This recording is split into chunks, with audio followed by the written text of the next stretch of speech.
Hello दोस्तों, कैसे हो।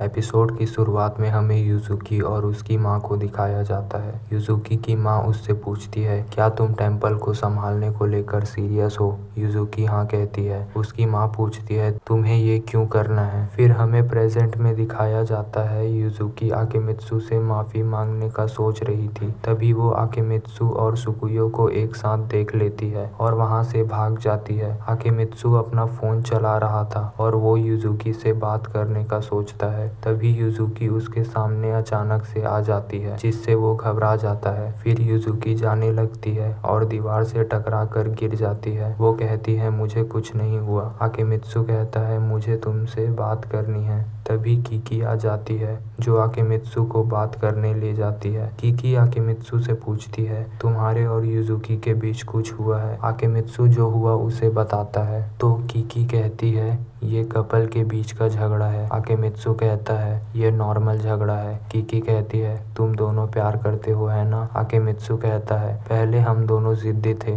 लेकिन इस बार थोड़ा ज्यादा हो गया। कीकी कहती है, तुम युजुकी को कैसे देखते हो। आकेमित्सु कहता है, वो लापरवाह है पर भरोसेमंद भी है। वो मुझसे मजबूत है। तभी कुरागे आती है, जो कीकी को बताती है कि मेहमान आए हैं। कीकी कहती है, उन्हें क्या चाहिए। कुरागे कहती है, वो टेम्पल छोड़ने आए हैं। कीकी दौड़ते हुए जाती है। कीकी बताती है कि वो हमें पैसे देते हैं अपने परिवार के कब्र को हटाने के लिए। आकेमित्सु कहता है, क्या हमें दुखी नहीं होना चाहिए कि वो टेम्पल छोड़कर जा रहे हैं। कीकी कहती है, अभी पैसे जरूरी हैं। वो कहती है, मैं उन्हें 100 गुना ज्यादा पैसे देने पर मजबूर करूंगी। आकेमित्सु उसे रोकने की कोशिश करता है। वो दोनों पहुंचते हैं, तब तक वो मेहमान चले गए थे। युजुकी बताती है कि वो अपने कब्र को दूसरे टेम्पल में ले जाना चाहते हैं। हमारे टेम्पल उनके लिए ठीक नहीं है। कीकी कहती है, क्या उन्होंने पैसे दिए इसके लिए। युजुकी बताती है, उसकी माँ ने पैसे नहीं लेने का फैसला लिया था। कीकी शॉक होकर गिर जाती है। युजुकी कहती है, वो खराब जगह होने के बावजूद आए मेरी माँ के कारण, पर उन्होंने कहा वो अब टेम्पल पर भरोसा नहीं कर सकते। युजुकी बहुत उदास थी। वो सोचती है उसे सबका भरोसा जीतना होगा। वो कहती है, मुझे और मेहनत करना पड़ेगा। कीकी कहती है, आज के बाद तुम ट्रेनिंग बंद कर दो, मैं तुम्हें और नहीं सिखा सकती। उन दोनों को कुछ समझ नहीं आता। वो दोनों कारण पूछते हैं, तो कीकी कहती है, तुम्हें खुद इसे ढूंढना होगा। युजुकी सोकर उठती है और सोचती है, मुझे इस साल और मेहनत करनी होगी। कुरागे कहती है, तुम क्या करोगी। युजुकी कहती है, टेम्पल में बहुत सी चीज है करने के लिए ट्रेनिंग के अलावा। सुकुयो कहती है, ये आसान होगा आकेमित्सु के कारण, वो टेम्पल को हमेशा साफ रखता है। युजुकी कहती है, और भी चीजें होती है करने को, और कहती है, आकेमित्सु कहाँ है।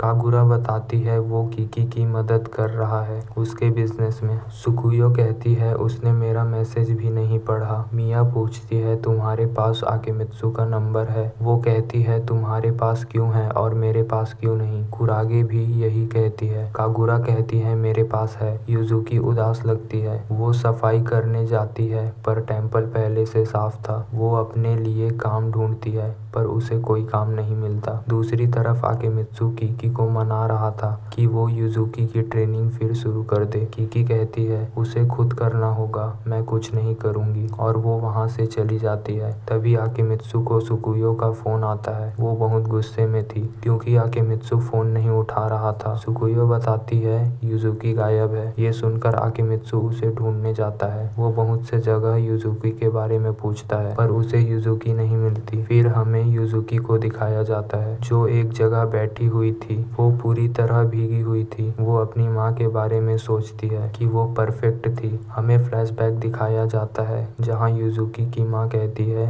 मैं टेम्पल बंद कर रही हूँ, तुम सब चलने की तैयारी करो। युजुकी पूछती है कि क्यों अचानक से। वो कहती है, मैं इस टेम्पल को चलाऊंगी। युजुकी की माँ कहती है, तुम नहीं कर सकती। इन सभी बातों को युजुकी सोच रही थी। आकेमित्सु युजुकी को ढूंढ लेता है। यूजुकी बहुत उदास थी। आकिमित्सु यूजुकी को गले लगा लेता है। यूजुकी सोकर उठती है। आकिमित्सु उसके पास सोया हुआ था, जिसे देखकर वो चिल्लाती है, जिससे आकिमित्सु उठ जाता है। वो दोनों एक दूसरे से माफी मांगने का सोचते हैं, पर उनका सिर टकरा जाता है। वो एक दूसरे से माफी मांगते हैं और हंसने लगते हैं। यूजुकी कहती है, मैं हैरान थी, तुम्हें पता था मैं ब्रिज के नीचे हूँ। आकिमित्सु कहता है, मुझे लगाव है उस जगह से। वो कहता है, कोई अकेले नहीं रह सकता, ये मेरे पापा कहा करते थे, लेकिन मुझे ये पसंद नहीं था। मैं अकेला रहना चाहता था, लेकिन उस ब्रिज के नीचे मेरी लाइफ बदल गई। वो यूजुकी से कहता है, मुझे तुम्हारे साथ जोड़ लो। यूजुकी रोने लगती है और कहती है, ये सब इसलिए हुआ क्योंकि मैं अच्छी नहीं हूँ। वो आकिमित्सु से कहती है, मैं तुम्हें तकलीफ नहीं देना चाहती। आकिमित्सु कहता है, मैं ये कर रहा हूँ क्योंकि मुझे करना है। तुम्हें ये टेम्पल जितना पसंद है उतना ही मुझे भी है। यूजुकी आकिमित्सु को थैंक यू कहती है। तभी सुकुयो अंदर आकर कहती है, हमने तुम्हारी सारी बातें सुन ली। वो सभी यूजुकी को इडियट कहती हैं और डांटने लगती हैं। सुकुयो कहती है, हम सब टेम्पल से प्यार करते हैं, तुम हमें मदद करने से रोक नहीं सकती। वो यूजुकी से कहती है, अब तुम अलग हो गई हो क्योंकि तुम्हारे पास बस आकिमित्सु का नंबर नहीं है। यूजुकी गुस्सा हो जाती है और नंबर लेती है। तभी किकी आ जाती है, जो यूजुकी से कहती है, तुम एनर्जेटिक लग रही हो। यूजुकी कहती है, मैं समझ चुकी हूँ आपने मेरी ट्रेनिंग क्यों बंद करा दी। वो बताती है, जब मैं अपने माँ की तरह नहीं बन पाई तो मैं घबरा गई और सोचने लगी कि दूसरे मेरे बारे में क्या सोचते हैं, लेकिन मैं बस रिश्ते बचाना चाहती थी टेम्पल और सभी के बीच। वो किकी से फिर ट्रेनिंग शुरू करने कहती है, पर किकी चली जाती है और कहती है, पहले तबीयत पर ध्यान दो, फिर ट्रेनिंग पूरी करेंगे। यूजुकी थैंक यू कहती है। यूजुकी की तबीयत ठीक हो गई थी। वो आकिमित्सु से कहती है, मैं अब जॉब नहीं ढूंढूंगी। वो कहती है, मैं डोनेशन मांगूंगी सपोर्टर से स्टैचू ठीक करवाने के लिए। हम सभी टेम्पल को बचाएंगे।